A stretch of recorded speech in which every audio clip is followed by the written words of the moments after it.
है साथीभाइ आज म अलैँची बारीमा छु कि र म मेरो साथीहरूको कमेन्टको उत्तरमा आजको यो अलैँचीको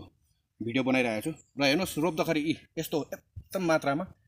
नयाँ टुसा रोप्नुपर्छ र अहिले विशेष गरी रोप्ने समय हामी नेपाली महिना असारको समयमा गाछ ल्याएर अर्को ठाउँमा सार्दाखेरि एकदमै असल हुन्छ बेस्ट समय चाहिँ असारको महिना त्यसले गर्दाखेरि हेर्नुहोस् यस्तो रोप्नुपर्छ र कतिजनाको चाहिँ के रहेछ भन्दाखेरि यस्तो खालके बोट ल्याएर रोप्दो रहेछ त्यसलाई पनि कसो गर्दछ अनि हेर्नुहोस् मुनिपट्टि यो डल्लै यसरी छिल्दो रहेछ यो डल्लै छिलेर अब हेर्नुहोस् यसलाई डल्लै छिल्यो अब यो माथिको पनि फेरि यसरी काट्दछ अब यस्तो रोपेर अब यो मान्छे जस्तो भए के हुन्थ्यो होला मर्छ कि मर्दैन अब यसलाई मुनि रोप्दाखेरि पनि के हुन्छ समय लाग्छ यसको समय धन्दा यो प्लान्ट भएर मात्रै यो सर्नुको लागि सर्छ तर बहुत लेट प्रोसेस त्यसले गर्दाखेरि हामीले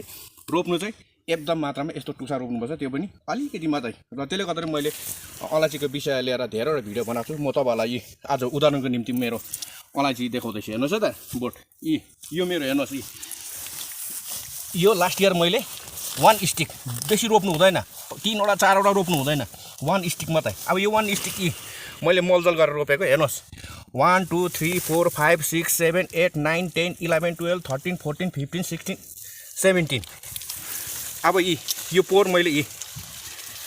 1 स्टिक रोपेको हेर्नुहोस् है यसको यहाँ राम्रो देखाइदिनुहोस् त यो दोरीहरू पनि मेटेको छैन स्टिकमा लगाएर गरेको यही हो 1 स्टिक यो यस्तै मैले एउटा 1 स्टिक एकदमै कम्ती मात्रामा 1 इन्ची मात्रै यसो गरेर रोपेको यो हो हेर्नुहोस् है त्यसले गर्दाखेरि 1 स्टिकले